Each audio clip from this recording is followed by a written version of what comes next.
Fang's PhD defense. I just want to make a very short introduction before we get started. Arthur started his PhD in the fall of 2018. He came from Stanford University, where he did a bachelor's in physics and a master's in computer science, and he has been working with me since then. It has been a real pleasure to work with him over the past few years, several years. And Arthur will be telling you about some of his work, but basically his PhD thesis investigates using subgalactic scales as a probe of dark matter through gravitational lensing. So with this, I will give the stage to Arthur. Arthur, please go ahead. Great. Thank you so much for the great introduction. I just realized I forgot to turn on my microphones. So, all right. Hello. All right, yes, so thank you for the great introduction, and thank you everybody for coming to see my thesis. As you can see, the title is Strong Lensing, Dark Perturbers, and Machine Learning. And so yeah, let's just get right to it. I hope you enjoy it.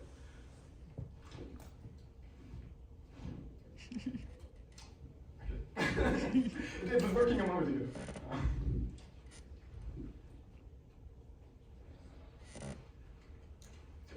Okay.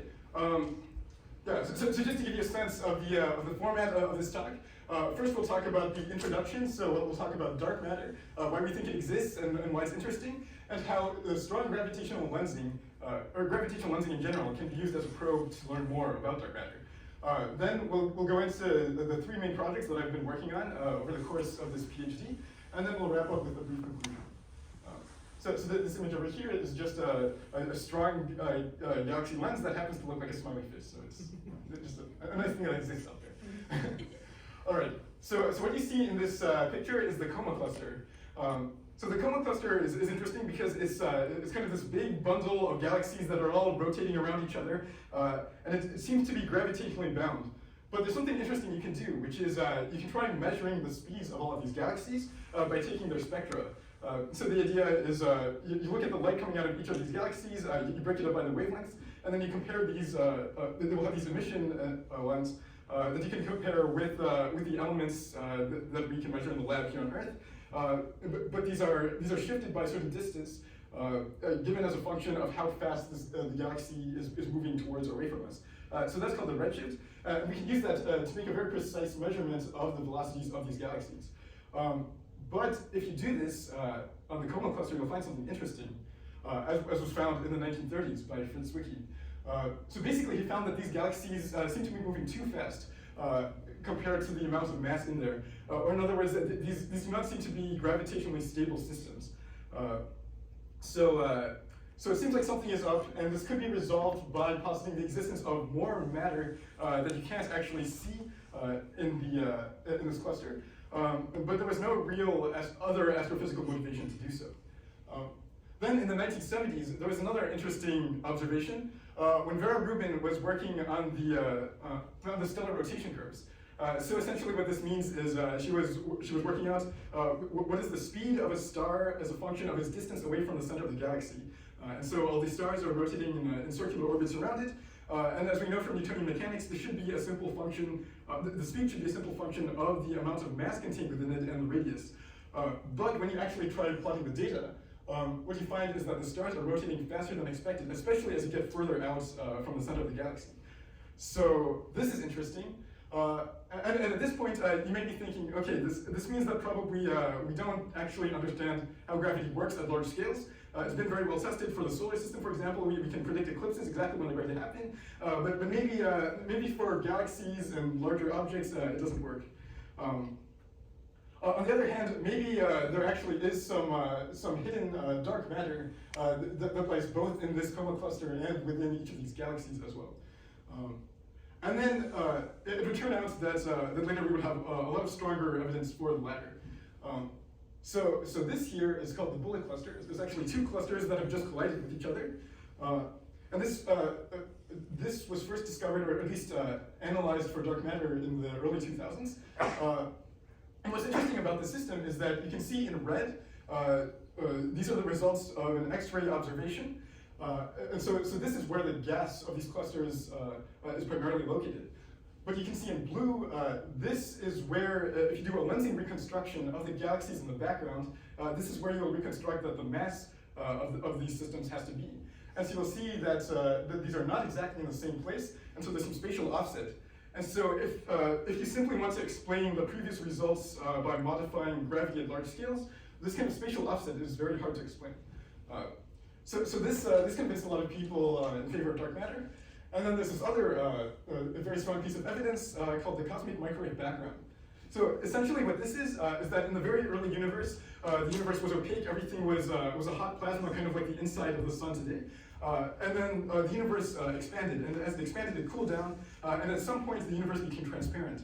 And when that happens, basically light from everywhere all at once came towards us from all directions, and has been traveling pretty much uninterrupted ever since for the last 13 billion years or so. And so we can map the results, and it will look like this as a function of the location in the sky. So you can see these different colors correspond to slightly hotter or slightly colder spots. Now you can do an analysis of these spots called a power spectrum, and we'll talk a bit more about what exactly that means later. But the upshot is, once you take the data and then you mask out the Milky Way, you can produce this very characteristic curve. And there's a theory that matches this curve very well, where the amplitudes of the peaks have to do with the amount of both dark matter and normal matter that exists. And so by doing a curve fitting, you can work out there should be roughly 5 times as much dark matter than ordinary matter, even in the very early universe. All right. So now that we've established that we believe something is up, at least, what can we say about dark matter? So the first is that it interacts gravitationally like matter. This is how it has been discovered. But otherwise, it does not seem to interact with anything that we know of. For example, it's transparent to light, so that's why you couldn't see it in the Coma cluster or in any of these galaxies. It goes right through ordinary matter, which is actually why in the Bullock cluster the dark matter is further out after this galaxy collision compared to the gas. And it has never been observed in the lab, even though this has been tried in many ways. So just to name a few, there's ATLAS and CMS at CERN. So this is a large hadron collider. Essentially, the idea is to collide protons at each other at very high energies and to look at what comes out in the scattering in the hopes of discovering a new particle that might be dark matter. Another experiment is ADMX, the Axion dark matter experiment, that involves a microwave cavity inside a strong magnetic field. And the hope was that this will induce some coupling with axions, which is a possible form of dark matter. And there's also LZ, Lux Zeppelin, which is a large liquid xenon chamber. And the hope here is that some dark matter particle will, just by chance, hit one of the xenon nuclei, and that this will start a reaction that we are able to observe. Unfortunately, none of these lab experiments or any others have found any real positive results of dark matter yet, so the search is definitely still ongoing. So is it a completely new particle? There's a lot of reasons to think so. There are many candidate models, and a lot of these lab searches that I just described kind of assume some particular properties of these possible candidate models. Another alternative possibility is maybe these are some form of primordial black hole. And so this idea was giving some extra credence when LIGO discovered these black hole mergers with black holes of sizes that were not typically thought of as being very common before these observations. So perhaps there's something interesting going on with primordial black holes, but we don't really know. What we do know is that dark matter is far more abundant than ordinary matter. And so to give you a sense of scale, if we look at a pie chart of the universe today, we see that only about 5% of it is atoms, which includes us, the Earth, the Sun, everything in the galaxies that we can see. And about 5 times as much is dark matter, which is, as we were just discussing, this kind of more mysterious thing that interacts gravitationally, but otherwise we don't know much about it. And then the rest is dark energy, which is, you can argue, even more mysterious. It's this thing that's necessary to explain the recent expansion of the universe over the past few billion years or so. But for the purpose of our talk, we'll focus on the dark matter, since well, I personally think it's more interesting, and that we can learn more in the near future about it. Someone else should do a thesis about the dark energy, though. All right. So in this picture, this is an artist's rendition of the Milky Way. So you'll see what looks like the familiar galaxy is only in the very center, right? So you are here. And surrounding that is a very large dark matter halo. So this big blue sphere is many times bigger than the Milky Way itself. And this is predominantly dark matter, although there's a little bit of gas and stars in there as well.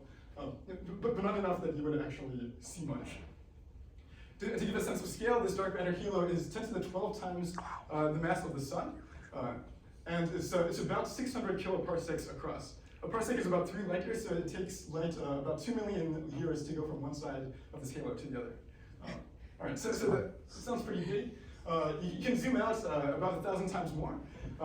And so actually this is the results of a recent galaxy survey called DESI. And so the idea here was kind of to map out the structure of all the galaxies in the universe.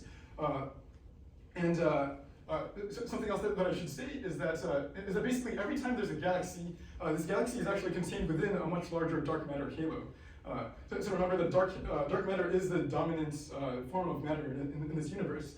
So really, structure formation is kind of dominated for dark matter, and it's almost like the ordinary matter that we can see comes along for the ride. But in any case, by measuring where all these galaxy positions are, we can then get a very good map on large scales of how dark matter is distributed.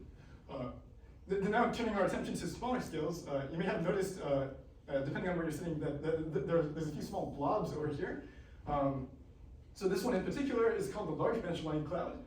It's about 10 to the 11 solar masses, so about an order of magnitude smaller, if you include the dark matter associated with it, which is in a much more irregular shape than the nice sphere of the Milky Way, dark matter itself.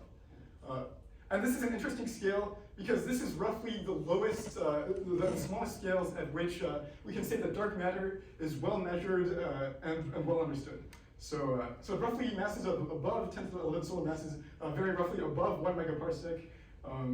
We seem to understand quite well dark matter structure. On the other hand, if you try looking at smaller scales, these 4 simulations show essentially the same thing on large scales. And these are all different possible dark matter simulations.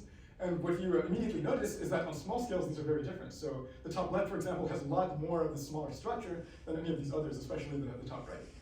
So different dark matter models are, they predict a different small scale structure. So this kind of hints that we may want to do better observations and maybe better predictions of these scales as well.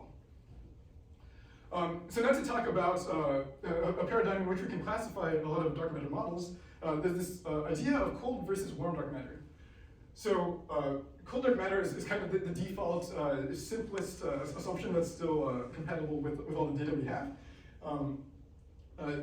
This basically says that the dark matter particles are always non-relativistic, so they're always moving slow compared to the speed of light. Then there's also warm dark matter, where it's initially relativistic, and then eventually, as the universe expands, the temperature of everything cools down. And once the temperature is comparable to the mass of these warm dark matter particles, then this relativistic regime stops, and the velocities become a lot slower. And so, because in the early universe it has these higher velocities, this means that there's a lot of free streaming that happens, meaning these dark matter particles are able to move in straight lines for a long distance before they interact with anything else. And this has the effect of smoothing out the early overdensities of the universe, which means that there is a lot less small-scale structure that will form, and the relics of that are present in the universe even today, if this model is true. And so to kind of illustrate what is in principle measurable, this graph shows the mass function. So this is the abundance as a function of halo mass. So on the left is very small halos, and on the right is the more massive side. On the very rightmost part of this chart, this is just 2 possible theoretical predictions. This is about 10 to the 9 solar masses, so still smaller than the Large Bench-Line Cloud that we were talking about earlier. And what you may notice is that the predictions are very similar at these larger scales, and that they differ a lot at smaller scales. So this means that small-scale information is key to distinguish between warm and cold dark matter models. All right, so I've already told you that there are no clear constraints, but just to go over in a bit more detail why that's the case, there's kind of 2 problems. One is on the observational side, the small-scale structure corresponds to small halos, which have a weaker gravity and are thus less able to keep the star-forming gas necessary to keep forming stars. which means that they have a low stellar formation rate, and this means that they are dark and hard to observe. Meanwhile, on the theory side, in order to get down to these smaller and smaller scales, you need finer resolution simulations, which become a lot more computationally expensive. And moreover, there are these baryonic and astrophysical effects that start to come into play, which is to say that the smaller scales are actually a lot harder to simulate, not only because of their scales, but also because the physics involved is more complicated.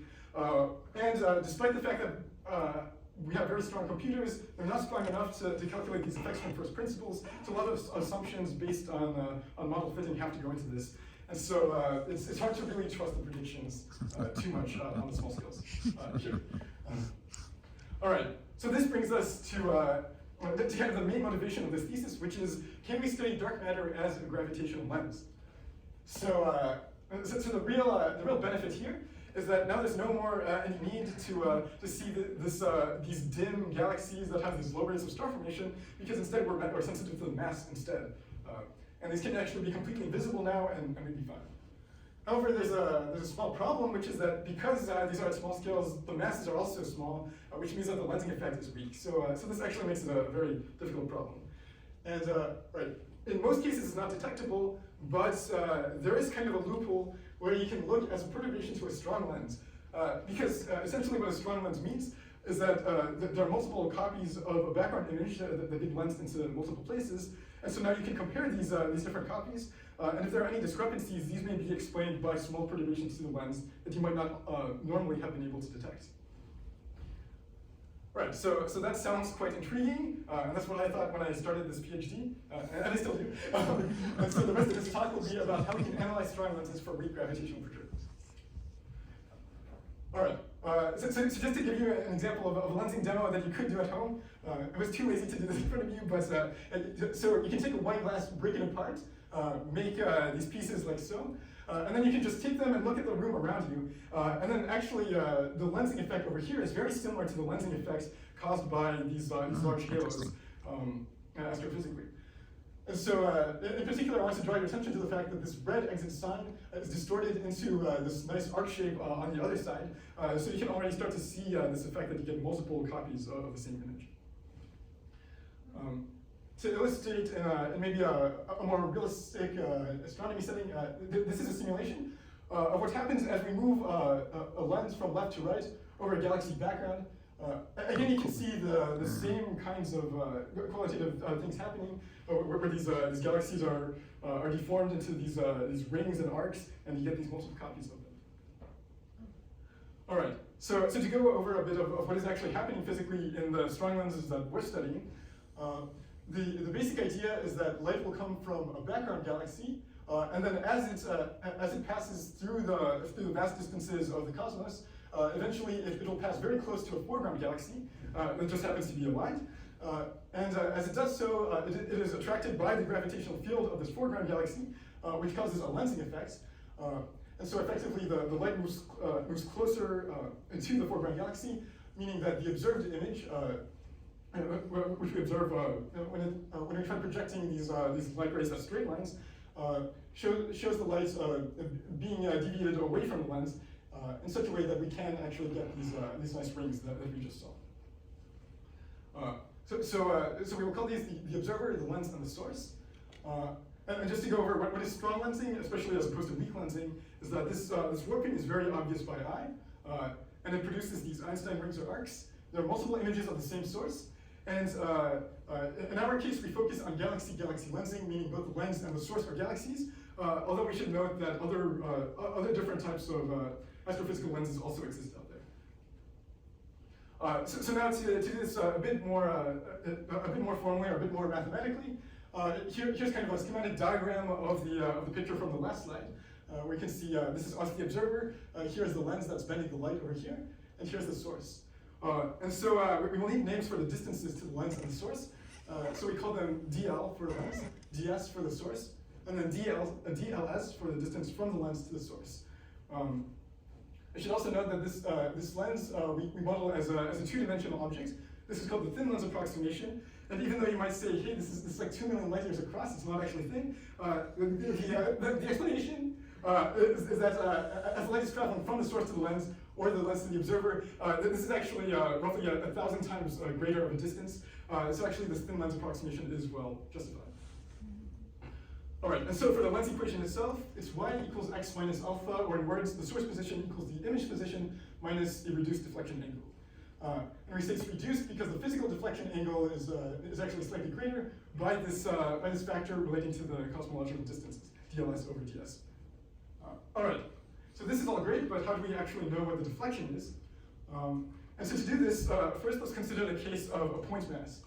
So if we use a bit of general relativity, then we can look at the metric. We can make some modifications based on the fact that there's a small point mass, and essentially what happens at the end is that we get an effective index of refraction, which gives us this equation that the physical deflection due to a point mass is a fundamental constant 4g over c squared times the mass of the point mass divided by b, which is the impact parameter. So to kind of visualize what this means, as the light ray is passing straight by the point mass, b is kind of the distance of nearest approach, or the perpendicular distance, if you will. Okay, so now using this deflection due to a single point mass, these deflections actually add linearly in the two-dimensional space, and so you can integrate over the lens plane. And so now you have an equation for an arbitrary mass distribution given by sigma, but this is essentially the same equation as above, just generalized to a 2D mass distribution. And then finally, you notice we were calculating alpha has here the physical deflections. You can rescale, as we talked about in the last slide, to get the actual alpha that will go into the lens equations. All right, so basically the only thing that you really need to remember from here is that the deflection angles can be easily calculated given a 2D mass distribution and a distance to the lens and the source. So now, we still don't know exactly what this lens distribution is, but one thing you can do is to come up with an analytical model for it, and then there will be these different parameters that you can set. And then you can try just many times altering the values of these parameters until you get a good fit for a model that looks like here, like the actual image that you observe. All right, and then one last thing I wanted to define for the formalism is called the convergence. So one definition, which is perfectly adequate, is that the convergence is just a rescaling of the 2D mass density to make it unitless. And the rescaling is given by this amount called the critical density, which is just a function of fundamental constants and the cosmological distances.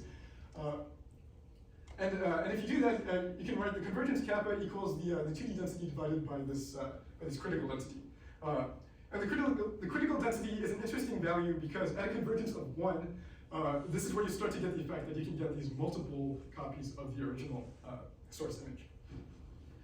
Now, using definition 1 with the earlier formula for alpha, it can be derived that the convergence is also 1/2 times the divergence of the vector field of deflection angles. So we'll call this definition 2.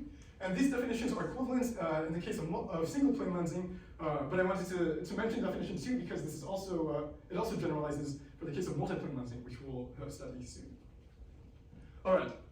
So to summarize the introduction, basically we saw that dark matter is out there.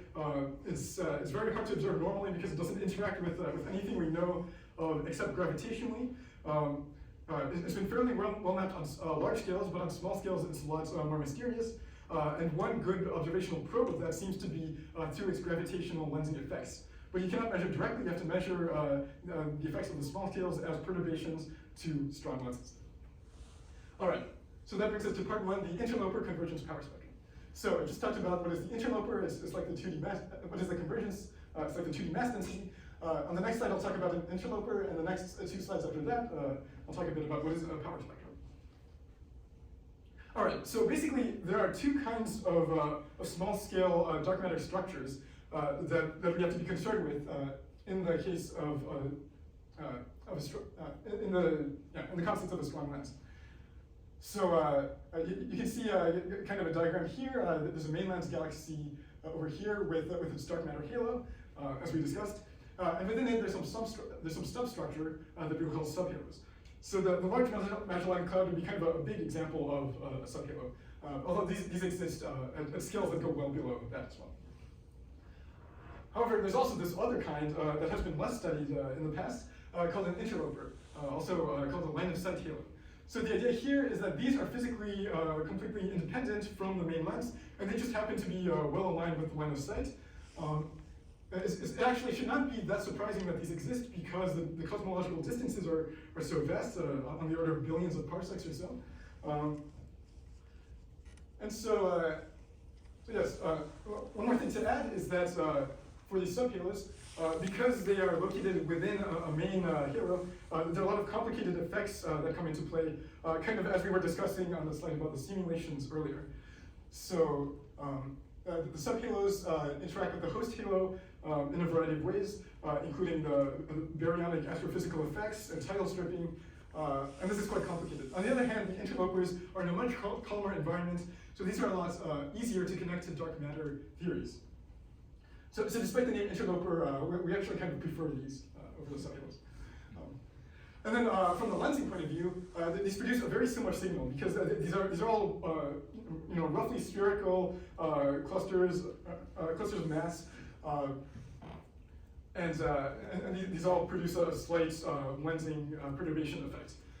The only main difference that I want to point out is that these interlopers will give you a non-zero curl in the deflection angle field, whereas the subhalos have to give you zero. This is just a function of how the ray tracing works. And I only want to note this because later we will talk about how we can distinguish these from their lensing effects. All right, so now to go on to the power spectrum. First, to go over a basic definition. If you have some 2D scalar field, like let's say this image over here, where there's some hot and cold spots which we can assign to higher and lower values, we first normalize. So we subtract out the mean such that the average is 0, and we call this an overdensity. Then we can ask what is the correlation function. So that is given the value at a certain point x and the overdensity at a certain other point x minus r. If we multiply these together, what is their value? So the more correlated things are at these length scales, kind of the higher you expect this. The higher amplitude you expect this correlation function to have. And so you can do this, and you can average out over the whole space for a given r how are these correlated, and this is called the 2-point correlation function, given as this c over here. Then you can take a Fourier transform of this, and then this is called the power spectrum. And then what we do is that we turn these vector wave numbers into scalars, which is well justified since the field is isotropic. All right. And so to give you a bit of an intuition, a bit more of an intuition for what the power spectrum is, this is an animation photo credit thanks to Wayne Hu, who is my grant advisor. So what you see over here is I believe a simulation of a patch of the cosmic microwave background, and what you see on the right is this pink bar is going through the different length scales.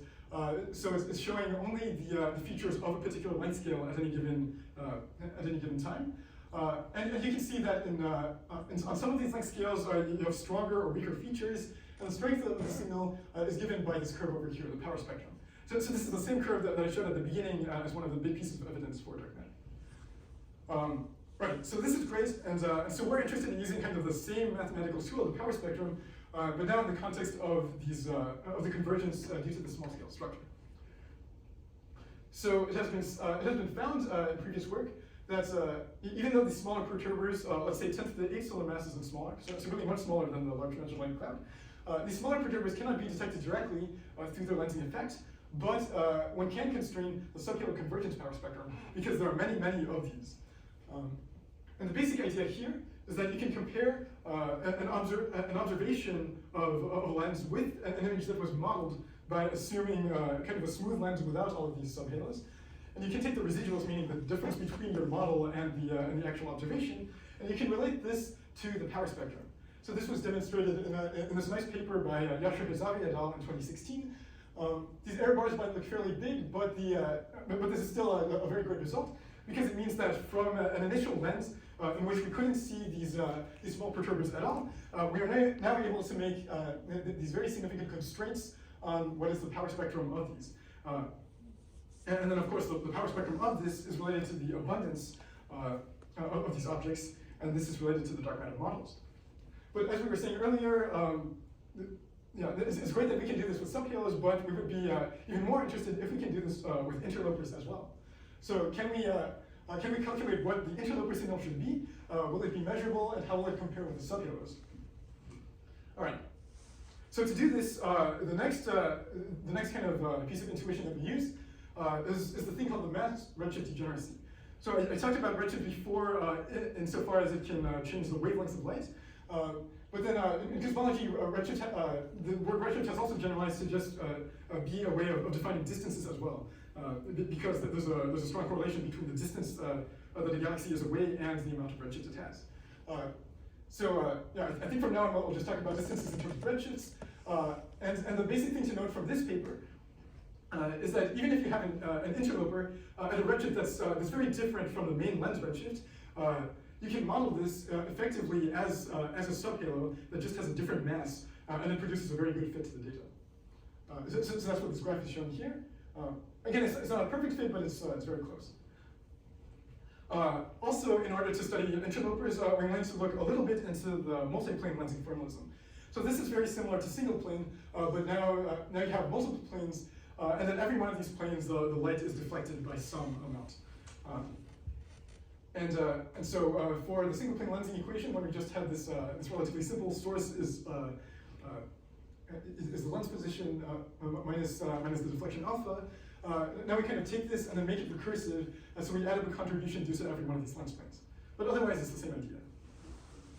All right, and so now with all of this, these are all the intuitions that go behind solving for the effective convergence. So there's a lot of equations on the side, but the basic point is that you can calculate this Jacobian of the source position over the image position using both a single plane lensing formalism and a multi-plane lensing formalism. And you can compare these two, and then also making some more approximations, including an approximation where we assume that the only significant bending of the light ray is at the main lens itself, which is justified since everything else is a small perturbation. Then we can work out the effective 2D convergence as a function of the actual convergence in a series of many lens planes that contain the different interlopers. All right. And using this, then we can now come up with these effective formulas for the effective radius and the effective mass. And this is very nice, because now this means that we are able to analytically calculate an interloper power spectrum, which we can then compare with cold-dark matter predictions, and give in terms of, by basically using the same kind of formalism that we had for effective subhalos. All right. And so we did this, but as I said, there were some approximations that came into play, and it's always good to double check the results anyways. So we also did a numerical calculation. This was helped by the software package called Astronomy, worked on primarily by Simon Beer, Professor Simon Beer and others, that allows you to do a ray tracing as a function of, by positing masses that are placed at the lens and wherever you want. So we can do this ray tracing, and we can calculate the convergence using the definition too. And so kind of a graphic visualization of this is shown in this image over here, with the mask taken so that we're only looking really in the regime of the strong lensing. And so what happens is that if you compare the analytic and the numerical predictions that we make, these are very well aligned. And we ask, okay, so what are the actual amplitudes of these power spectra? And so to do this, we study them as a function of the lens redshift, the x-axis in all of these plots, and the source redshift, the y-axis over here. And what are shown in the different colors are the plateaus of the power spectrum. Basically, how high are they at the plateaus on the left side in the previous slide. And so what you can see here is that these depend a lot on the lens and source redshifts, which kind of makes sense. And these also depend a lot on the particular model that you use for subhalos. There's a lot of uncertainty in exactly how these subhalos are formed and the astrophysics that goes into there. So we actually made an online widget in which you can change this, but I won't show that for the sake of time. And anyways, what I think is the most interesting of these subplots is the rightmost, because this shows the ratio of the strength of the interloper to the subhalo signal. And so blue means the subhalo signal is stronger, and red means the interloper signal is stronger. So we can see that it seems, in probably the most likely case for the subhalos, that the interloper signal is dominant. And so this is great news because we see that the same kind of objects are both probably the dominant signal and the cleaner signal for comparing to dark matter as well. All right, so just to recap everything that we did in part one, we found that there are two kinds of perturbers, the interlopers and the subhalos. We saw that there's a power spectrum from which we can gather statistical information from these small perturbers that we cannot observe directly. And we calculated the strength of the interloper convergence power spectrum as compared with that due to the subhalos, both analytically and numerically. And then we found that these both contribute to a significant extent, but that the interloper is at least comparable and probably dominant. And that these also have different redshift dependencies, so it may be possible using many lenses to also further separate out these signals. Yes, and then finally we found that the interloper convergence spectrum is comparable or stronger. And this is good news because it's much easier to predict predict from dark matter models the abundances and the properties of interlopers. All right, so now moving on to part two, substructure reanalyzed. So the focus of this part will be the system with the catchy name JVAS B1938 plus 666.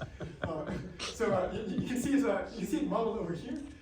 This is a telescope image that was taken after some cleaning and pre-processing, and you can see that the same kind of characteristic Einstein brings that we discussed before. So both of these bright points over here correspond to the same point in the source. The next subplot shows what happens when you try modeling this with a smooth lens, and you can see that it fits fairly well, except of course you don't have any of the noise anymore. Then this plot on the bottom left is the source, and I'd like to just draw your attention to the fact that this is quite messy. In a lot of lensing studies, in a lot of earlier lensing studies, in order to simplify the process, people tried modeling these sources as a simple elliptical analytic profile, but you can see that this is very far from the truth, unfortunately. And then finally, in this bottom right plot, you can see the convergence, and this I think is the most interesting because there's kind of this bump at the very top, and this is actually where a perturber was spotted. So this was the big result of a paper by Vegetti et al. In 2012 that went into Nature. So this was very exciting. This system was discovered to contain a large perturber that can be deduced by looking at its gravitational lensing effects. This is a bit larger than the perturbations that we were discussing in the previous project, so this one is individually detectable. And the basic technique here was to use the modeling with smooth lens and then try to add small corrections to improve the fit. However, there was what I would call a big flaw with this paper, which is that they assumed that this was a subhalo, and then they started making preliminary constraints on the mass function in relation to the cold dark matter model, etc. But this assumption was not actually verified, and if this is not accurate, then actually a lot of the later findings that they start to make would not work. So we asked the question, given that we found that these interloper signals seem to be quite strong compared to subhalos, could this individual perturber actually also be an interloper? So this would affect the mass and constraints on mass functions, dark matter models, etc. So to do this, I just want to talk about a little bit about how we analyze the systems. If we try now taking a pixel grid of the lens images and then mapping them down back to where they were on the source, then we'll get these highly irregular structures. And in short, what this means is that it is not ideal to map a source as a simple pixel grid as might be your first attempt, because you would want finer resolution where these pixels are more concentrated, and then larger pixel sizes further out.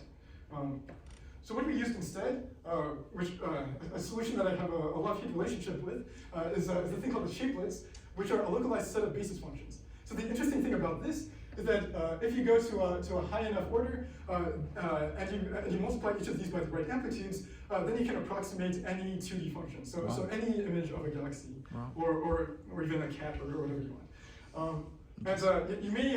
These may look familiar to you if you've been working on the quantum harmonic oscillator recently, because mathematically these are exactly the same functions that are the eigensolutions to the 2D quantum harmonic oscillator. And so now how do we actually use this in practice? So we can solve for the shapeless coefficients. So something else about lensing that I did not tell you yet is that as the light moves, as it goes from the source to us, the lensing brightness per area is conserved. So things can be magnified, meaning that their areas change, but the light per area is actually conserved as it gets warped through its path. Actually, if this were not true, it would be a violation of the second law of thermodynamics. But in short, this is very useful for us because it means that you can look directly at the lens brightness of a point on the image, and if you know where on the source it corresponds to, then you automatically know what is the brightness on the source. One small caveat to that thing I just said is that if you have a point source, namely that the brightness is concentrated in an area smaller than a single pixel, then it will look like this is not true due to the magnification. But what you're really seeing is that this equal brightness per area is just spread out over a larger area that is still the size of one pixel. All right, so this is also to say that using the measurements of the pixel brightnesses on our lensed image, if we have a lens model in which we can do the ray tracing, then we can work this out as the sum of shapelets. So this Sj is the jth shapelet coefficient as a function on the point on the source, and it's multiplied by its respective amplitude, this Afj. And so now if we just sum up all of the contributions from all of the shapelets, then we get this F equals the sum of these A's times J, or to write this in matrices, F equals S times A. And so this matrix form is nice, because what you may know is that if the degree of this this vector is higher than of this vector, then you can take what's called a more Penrose pseudo inverse that will basically give you all of the best fit amplitudes, assuming that you want to minimize the squared error of all of the reconstructed pixel brightnesses. All right. So this is also to say that given a lens model, solving for shaplet coefficients is easy. It's just as easy as taking a matrix inverse. And so to show what this looks like as we have more and more shapeless coefficients, this is from this original paper advertising shapeless to model galaxies. So given an original image, you can see going up to a coefficient of 5, it looks like this. Coefficient 10, much better, and then coefficient 20, almost identical for any structures that are not spray noise. All right, so using all of this, we were then able to reanalyze this substructure. So now this shows the original Hubble image. This is after some pre-processing, which was mainly the lens light subtraction. And then on the right over here, we see the contours after fitting that included the interloper redshift as an extra parameter. And so what we see here is that the contours strongly favor that this perturber is behind the main lens. So you can see that the dashed line is the redshift of the lens, but where the fitting wants to put the perturber is significantly further back.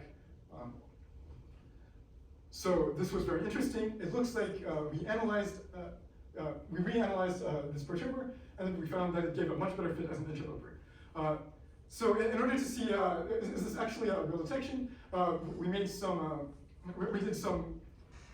quantifiable scores about model fitting and model comparison. So the first is called the Bayesian information criterion. So this is like a chi-squared fit, which means it penalizes you based on how well you fit. But there's also this k log n term, which essentially penalizes you for the more parameters that you have. So as you'll see, when we fit as an interloper, we are adding one additional parameter. But even despite this penalization, we still found a much better score, which means that this model is still preferred. We also calculated the base factor, which is essentially the ratio of the likelihoods of the data given the model in the numerator the model assuming an interloper, and in the denominator the model just assuming a fixed subhalo, meaning that the redshift was fixed at the redshift of the lens. And what we saw here is that this factor comes out to 10 to the 3.4, which has been technically called decisive. So yeah, to recap, we studied this JFAS system. We found, or it has been shown in the past that this contains an individually detectable perturber. We reanalyzed the system, adding redshift as one of the parameters, and we found that we have decisive evidence that this is actually an interloper, not a subhalo. So this we need to distinguish, this is randomifications for making claims about, for example, the subhalo nature of dark matter. So just as in part one, we saw that there are kind of these different physical aspects that come into play, whether we're looking at interlopers or subhalos. And it also has ramifications for what is even the mass of this perturber that has been found. So after a reanalysis, we found that the mass was significantly greater, both because of this effective mass effect that we were talking about earlier, as well as the fact that we kind of expect different physics at the large radius tails of these distributions, which means that there's a lot more mass that we're not very sensitive to, but that should be out there if we have a subhalo that's not subject, that we have an isolated halo that's not subject to tidal stripping like a subhalo. All right, and so now on to part three, the final main project of my thesis. So this is where the machine learning comes into play. And so we asked how can we use machine learning to help us find subhalos. And the basic motivation for this is that there will be a large deluge of data. So there are currently on the order of thousands of galaxy strong lenses that are known, but this number is set to increase quite rapidly. So even by 2030, there are expected to be order 100,000 of these. So this is of course terrific news, and this is in large part due to all of these telescopes coming out in this decade. James Webb and Euclid, which were recently launched, and then we have a lot of exciting upcoming observatories that we have to look forward to in the next few years. Just to name some of the biggest ones: Vera Rubin, Nancy Rowan, and the extremely large telescope, which it's actually called that. So we need methods that scale, and this is where the machine learning comes in. This image is photo-coded thanks to GPT-4. So, all right. So to give a sense of machine learning and why it makes sense to use. The basic paradigm used in a lot of machine learning, not all of it, is that you kind of have this different kind of data that's broken up. And so you start with this training data, and the machine learning starts with very few assumptions about the problem that you have to solve. And it only learns by looking at patterns in this training data. So you need this training data to be quite large and to contain kind of all the breadth of all the different kinds of things that you expect to observe in your real problem. Then we also have the validation data set, which is there mostly so that when you're training, you can make sure that you're not simply memorizing the training data, individual data points, and that things will completely collapse when you try to extend your model to anything in the real world.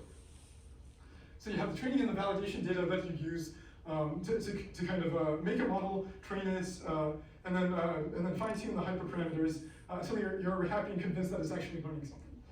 Then finally, there's the test data, which you never see until the very end, in which you can get a better sense of how well does your model actually do. And there's kind of two test data that you can have. One is a simulated test data where you just never show it to the model before, not even as validation, until the very end, and then you measure scores with that. And then there's the second kind of even more real test data, which is when you then apply to real images where you don't actually know what are the true labels that it should be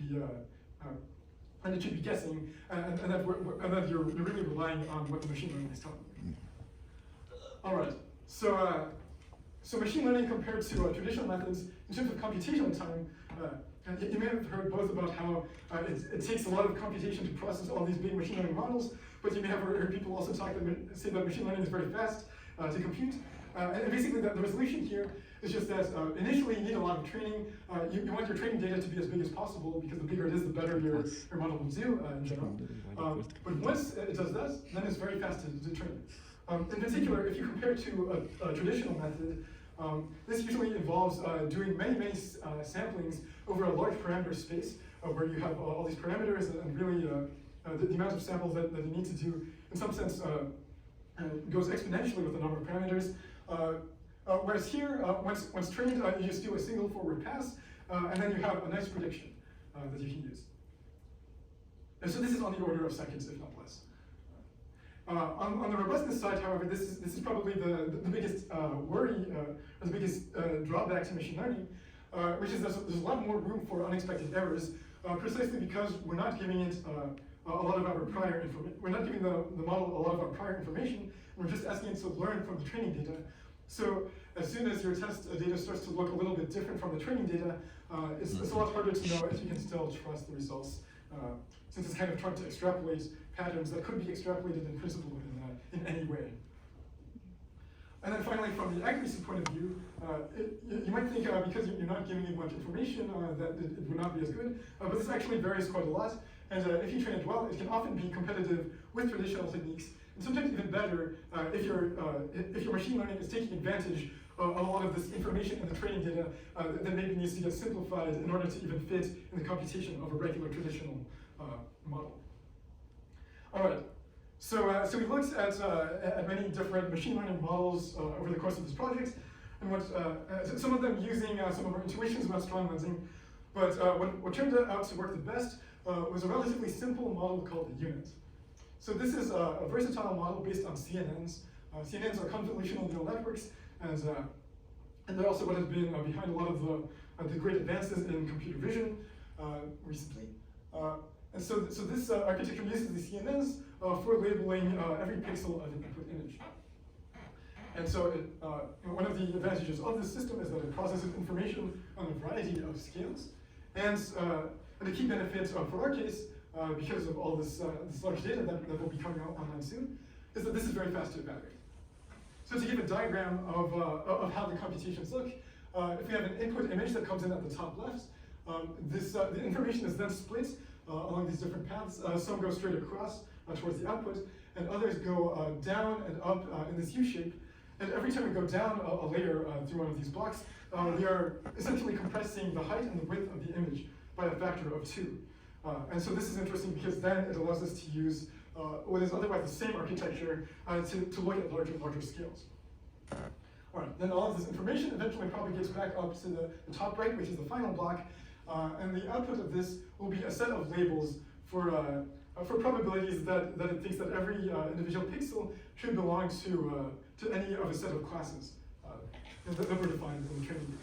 And so as an example of that, that's totally unrelated to the rest of today's discussion, if you look at these traffic scenes, maybe you want to make a self-driving car and you needed to know like where are there actually cars, where are the roads, where's the sky, where are buildings, and so on. You can feed it some training data that looks like this, and when you test it, you'll see that the unit is actually a very good way of labeling all of these objects. So this is all to say, this is a powerful method, and we want to know, can we apply this on individual detections of perturbers in these strong lensing systems? And so the short answer is yes, otherwise I would not have asked the question. Thanks for another slide that I removed.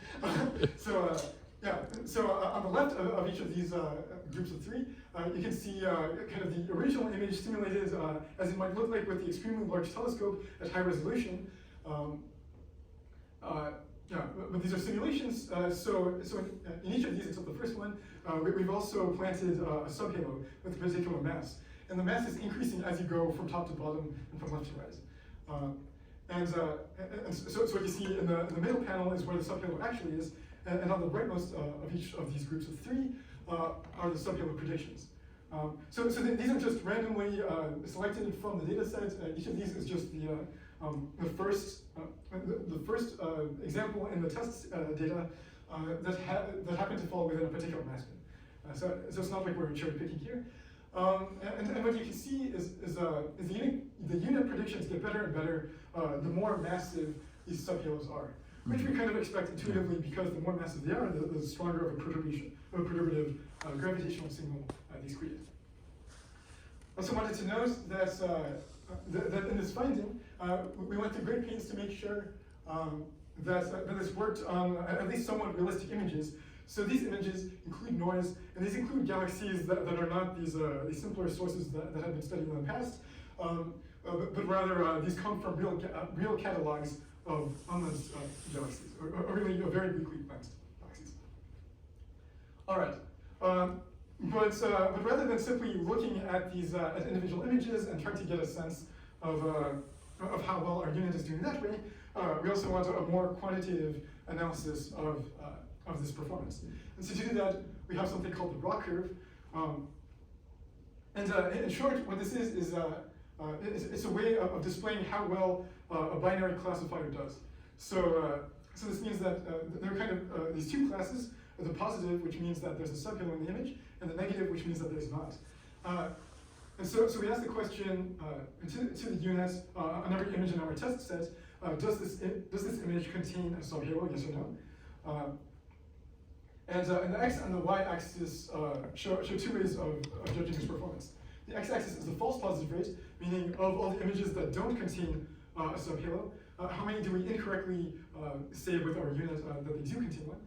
And then the y-axis is the true positive rate, meaning of the ones that actually contain a subhalo, how many does our unit say that it contains a subhalo? And so what we want is that the false positive is low and the true positive is high. And actually, there's kind of a trade-off that you can make by defining a threshold confidence. So the unit will output its results with various confidences. And so the more confidence you make it, the higher you make this threshold, the better your false positive rate, so the lower it will go down here, but then also the lower your true positive rate. So if you make it very high, then eventually you get to 0, 0. On the other extreme, if you make it very low, because you want to retrieve all of the true positives, and then you also start retrieving all of the false positives as well, and you get this 1, 1 corner on the top right. And so this diagonal shows the regime that's consistent with just random guessing. We just have this random kind of coin flip generator. And what each of these curves show is the actual trade-off that you get in these different mass bins. So we've separated out the test data into the mass bins that correspond to different amounts of subhalo masses. Now you may also ask, oh, what about the subhalo positions? We did a separate quick analysis on that, and we found that for more than 90% of the cases where it thinks that there's a subhalo, it also correctly locates it within about 4 pixels. So that's not a problem. So the main problem is just can it detect the subhalo at all? Yes or no? So this is showing with the Hubble resolution. We can also increase the resolution of our simulations. So this is showing kind of a medium one, and this is showing something that can roughly be expected from the extremely large telescope. So you can see that increasing the resolution will at least help us do better, especially going from Hubble to the next step. So now something else to talk about is that there are more parameters than just the mass that we're sensitive to. There's actually kind of one more big one that's called the concentration. So the concentration is called that because it's a unitless measurement of how concentrated the mass of the subhalo is towards the center. So you can say for a given mass, shown on the top right, you can distribute the mass in different ways. So this orange curve shows a higher concentration, a concentration of 60, where more of the mass is towards the center, and the blue curve shows the profile as more of the mass is distributed away from the center of these small halos. More technically, it's defined as the ratio of these two definitions of radius, where R200 is just the radius within which you have a particular average density, and Rs is a characteristic length scale associated with the analytical profile that corresponds roughly with where the power law regimes change. All right. And so to kind of give you another intuition, this is the same graph as before, but now shown on a linear scale. So you can see that towards the center, a higher concentration actually looks like a much more massive subhalo. And indeed, we find that the concentration matters a lot for the detectability. On the 2 slides ago, what we showed was the results for a concentration of 60. Now when we try to make it 15, now it's terrible, now it looks like random guessing, right? So this is kind of bad news because concentration of 15 is what we would most expect from cold dark matter simulations. However, it should note that this machine learning system is not completely useless because concentration 60 has been observed in recent observations. So these systems really are out there. C equals 15, this case, if you restrict yourself to the same machine learning problem, but you make the sources simple sources rather than these real galaxies, then actually, in that case as well, you will find that you are able to make non-trivial classifications. Unfortunately, we see that making things more realistic also tends to make the problem more difficult. And in our case, this is too difficult. So on the observational side, in the system that we studied in part 2, actually one of the other results that we got was that if you try to freely modify, freely vary the mass of this subhalo and its concentration, what you will find is that the concentration seems to produce the best fit when it lies somewhere between about 30 and 60, 30 and 100, which is significantly greater than the value that we would predict based on kind of the cold dark matter conventional wisdom prediction, which is much closer to around 10. And actually we find that if we restrict ourselves to be near this the cold dark matter relation, then we need to make our perturber mass much more massive in order to compensate. And we're not actually the only ones to have found this. In this other paper by Miner et al. In 2021, they found that the Western concentration in this different galaxy lensing system, SDSS, etc., was at least an order of magnitude and maybe 2 greater than what we would expect from the cold dark matter relations. So this is definitely good news for finding perturbers with machine learning. And you might also ask, is this evidence that we're starting to find deviations from the cold dark matter? And for this, I have to warn you that there's a huge observational bias coming into play over here, because it's precisely the systems with the largest concentrations that are the easiest to detect. So these are going to be the first ones that we discover, even if they are outliers in the actual distribution of the halos and subhalos. All right. And so finally, to discuss the larger pipeline in which this machine learning system can be useful. The machine learning is great to flag likely perturbers, but then even if you don't trust the robustness of these machine simulation of this machine learning too much, that's all right, because then we will greatly reduce the number of systems that we need to analyze, and we can follow this up with a more traditional analysis. So these kinds of targeted chains. And so using this, we can then in principle put constraints on abundance by looking at how many of these perturbers do we detect. But this is very tricky because the sensitivity is hard to measure, especially since part of the sensitivity goes into whether or not the machine learning is flagging an event interloper. So instead, another way that you can approach the problem that it seems more robust is by using the mass concentration relations that we were just discussing. So the interesting thing here is that different dark matter models make different predictions for the amount of concentration that you would predict at a particular mass. And so work led by Chan Shengel, who I worked with a lot, who's also my office mate, and who graduated last year, he led work that showed that that the profile is strongly related to dark matter models, and also that kind of equivalently to parameterizing them in terms of a mass and a concentration, you can also parameterize them by fitting them as a simple power law and asking what is the fit of this power law. And right, and so even more recent work by Gemma et al., who's a current PhD student in my lab. Sitting back over there. She found that indeed it is possible to recover the statistical effects of these low mass perturbers. So kind of merging the ideas of this thing and our Park one together. And so this was some very nice work that also seemed to indicate some interesting things about about what you can say about the concentration mass relations. So this gives us hope that in the near future this pipeline can be completed, and that we can also make some more statements relating to these individual large perturbers on the large data sets. All right, so to kind of recap this last project, there will be a huge deluge of data in the near future, so we need methods that scale, methods like machine learning. The unit can detect subhalos on realistic simulations of lenses, and it can do so fast, which is very important. And so now we envisage a full pipeline in which the unit is used to quickly flag all of the systems that we want to study, and we're left with the systems that have a very high chance of containing a large perturber, and we can then do a more traditional analysis to work out things like the mass concentration relation, or equivalently, what is the parallel slope of these interlopers, subhalos or interlopers. And also whether they are subhalos or interlopers. We also saw that higher concentrations are much easier to detect, and real data analyses suggest that there do indeed exist lots of high concentration perturbers out there. Excuse me. But we need to be very careful about an observational bias, and hopefully this will get better as we get higher and higher resolution images in the future as well. All right, so to briefly summarize the talk, our main motivation was that to learn more about the nature of dark matter, it is most interesting to look at the smaller scales of structure, especially those less than 10 to the 11 solar masses.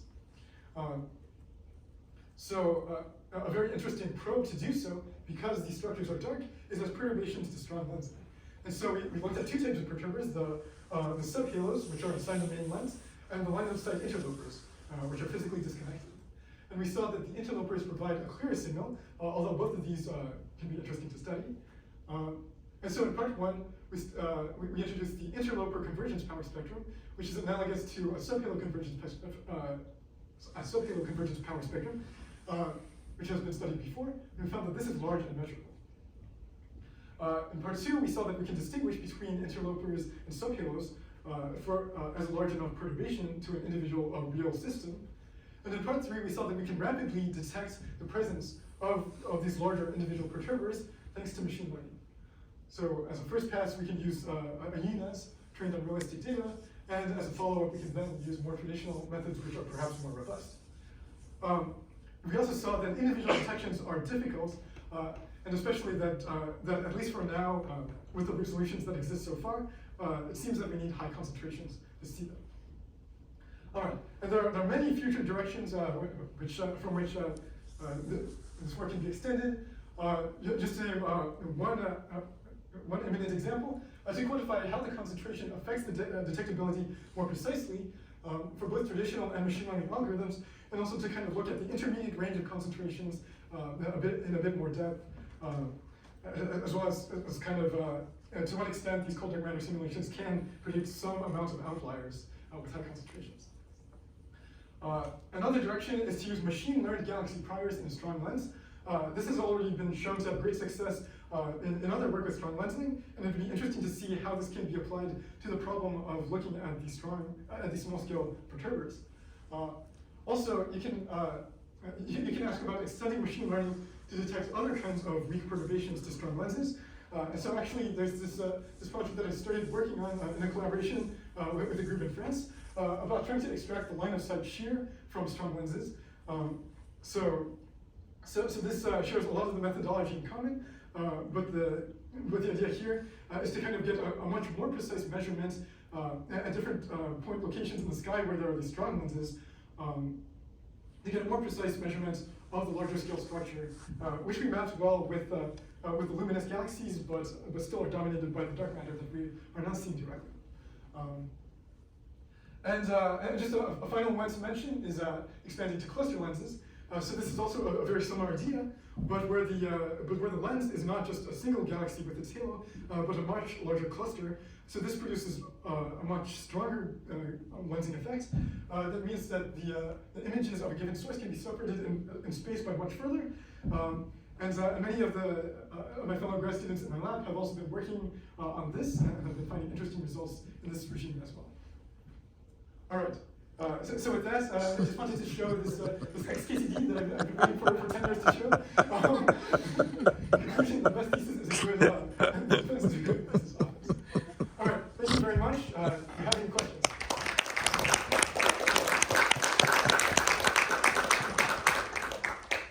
Yes, John.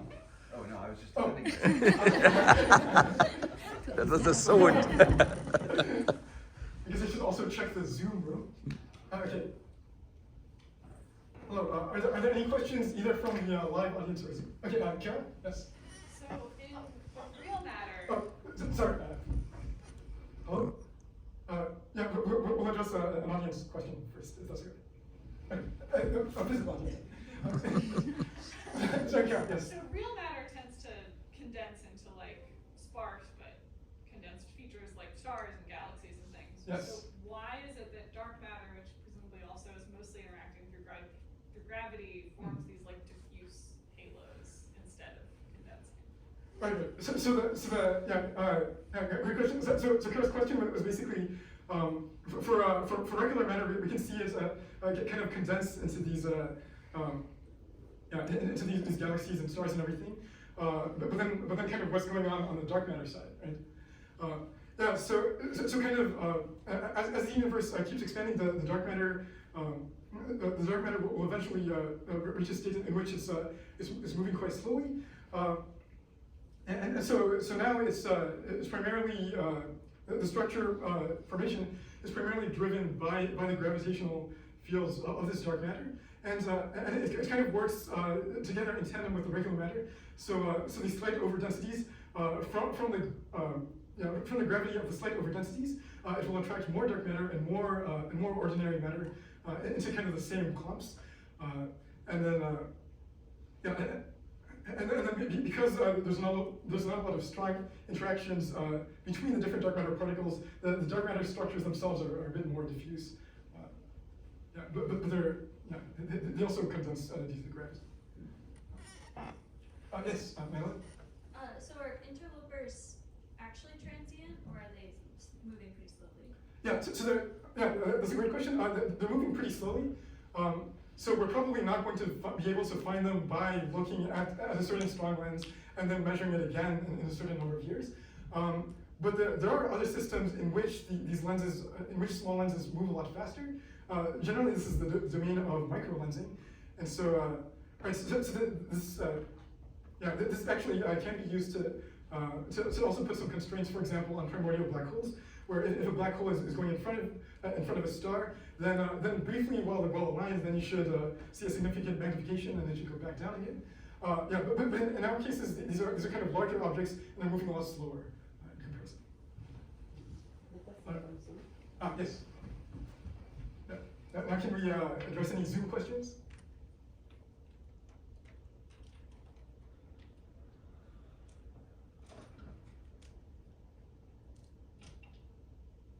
I thought there was a question. Okay, no? Yes. Okay, I'll ask a question about prospects for improving constraints on dark matter models. Mm-hmm. So you gave us lots of reasons to be optimistic. Mm-hmm. You made the case that interlopers are going to be more abundant than subhalos in these kinds of data sets, and that they ought to be cleaner probes of properties of dark matter.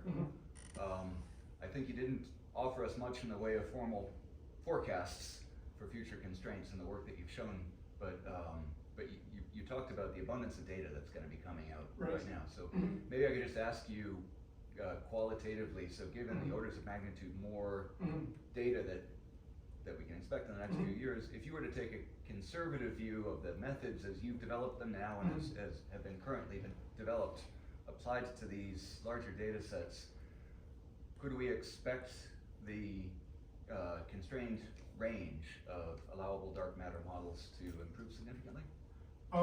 Yeah, so to be honest, I haven't worked out like how much of an improvement that we should expect.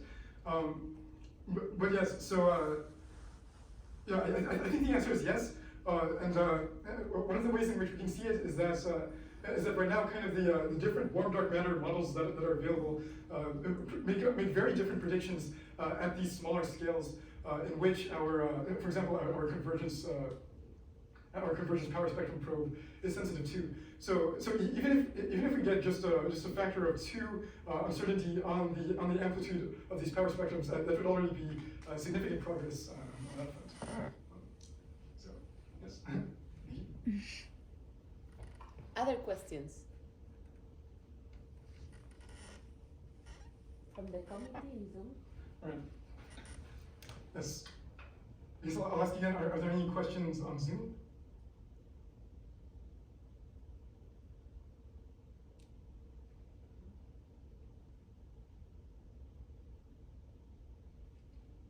All right, John Hughes says no questions from me.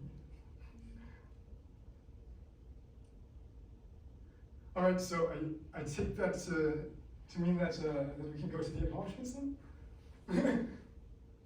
Or, okay, yes. All right. Oh no. I have to click every time I want to go back to using the click. All right. So sorry, I put this together pretty quickly last night, so I definitely missed some people who should be here. Yeah, but first I wanted to thank all of my committee members. They've all been really great. John Kovac especially also taught me a really great observational astronomy class, which unfortunately was cut short in half due to COVID. But the first half was really great, being able to do things in person, and I was looking forward to the latter half quite a lot. The analysis was still nice, and yeah, it's definitely been a pleasure meeting with all of you as well. And then of course, there's my advisor Cora, without whom I would definitely not be here today. She's been extremely supportive, has helped me through basically everything, giving lots of great advice. I've gotten stuck a lot, and she'd always help me get unstuck and eventually figure out something interesting that we can say about the problem. And yeah, it's just it's been really great working with you. I also wanted to thank all of the staff in our department, especially Carol, who was one of the first people who introduced me here on kind of the open house, and convinced me that this was a very welcoming department. It's been great to bump into her in the halls, especially before COVID when she was actually still working here. Now she's retired after 50 years here, which is quite amazing.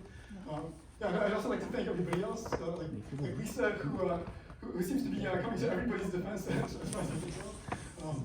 And then Hannah and Jake, who helped me with all this technical equipment yesterday. Jacob, yeah, it was also very helpful. Yeah. I'd also like to thank all of the Lansing conference organizers and participants at the conferences I've been to, which is actually only one in person. Very nice. This is at Chicago. This is a group picture with all of us.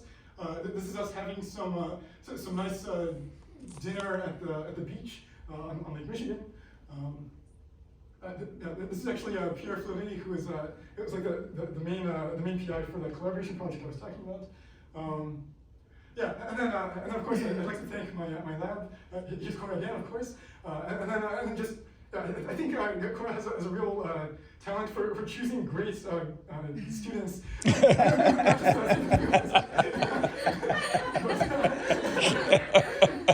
I mean, all of the other grad students in the lab have been excellent people and really great friends. And yeah, I'm always happy to get lunch with each and every one of them.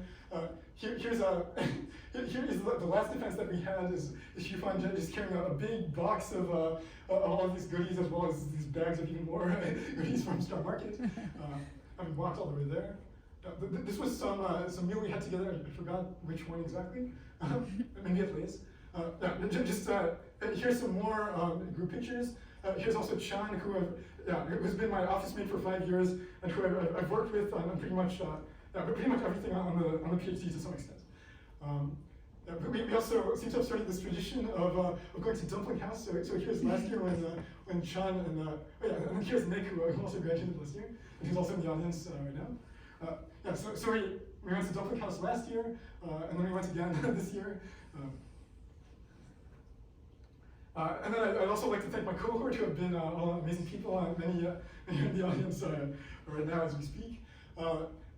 Here in particular, I want to highlight a picture from the Border Cafe, which I'm very nostalgic about, and it was great while it lasted.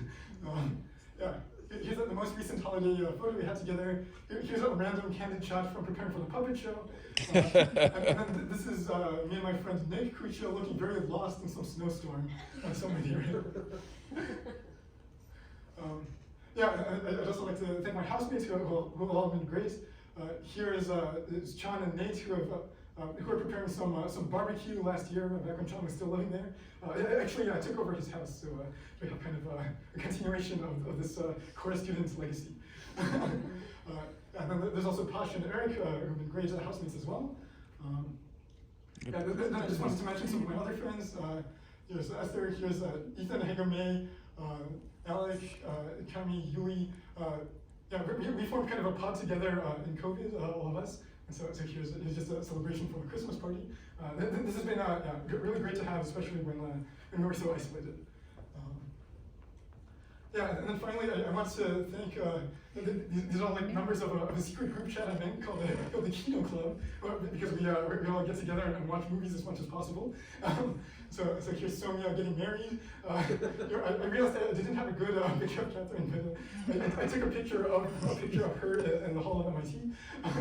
Here's Colin eating some ice cream right after the eclipse.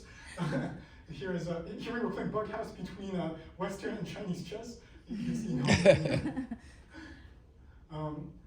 here just some pictures of the eclipse. Oh, that just this happened. was a great trip. Very nice, very friendly. We got this nice Airbnb lodge, and we made raclette among other things. It was great. Then finally, I want to thank my kind of hiking and mountaineering friends. So these are just a few pictures. I didn't have space to include everyone. These are two of the most recent presidents of the club. This is Kai, who's in this kind of precarious looking position, but she was fine. So here's some other friends. Washington Summit. All right, and then I also really wanted to thank all of the teachers I've had in the past, especially from high school. I've had many wonderful teachers. Again, without whom there's no way I'd be here today. Just to mention the three most relevant for what I'm doing today. Over here in the center is Mr. Don Worth. He kind of really introduced me to astronomy as a thing to study. He was the head coach of our freshman Science Olympiad team, and he was extremely passionate, and he kind of passed down that passion to me. He would even offer to come into the building on Sundays to go over and review astronomy with anyone who was also crazy enough to join, which I think eventually became just me by the end of it. But he was really terrific. And then these other two people here are Mr. Drozdov and Mr. Pasquesi. These were both of my high school physics teachers. They both taught amazing classes and also really got me interested in physics as a whole. And then finally, here are just some friends from undergrad. This is when we were at CERN together.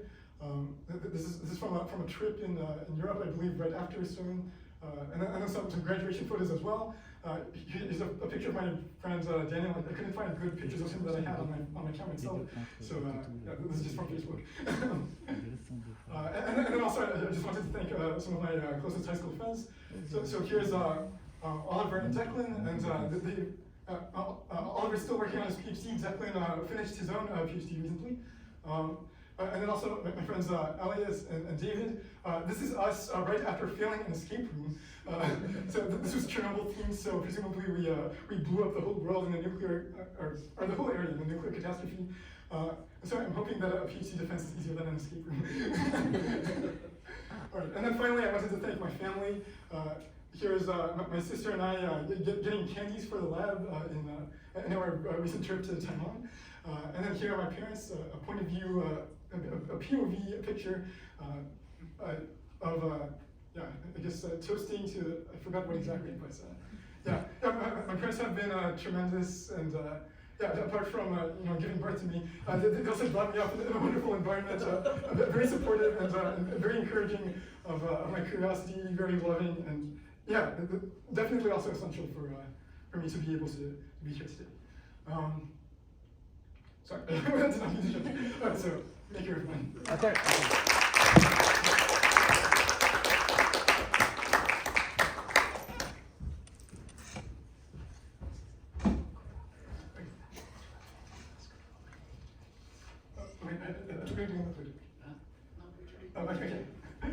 All right, and then my parents also wanted to present you Thank You have to open it now. Now? Yes. Okay, now. Can I? Yes. Sorry,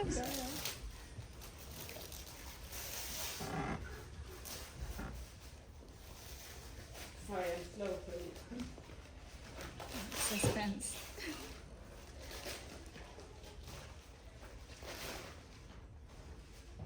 Reopen.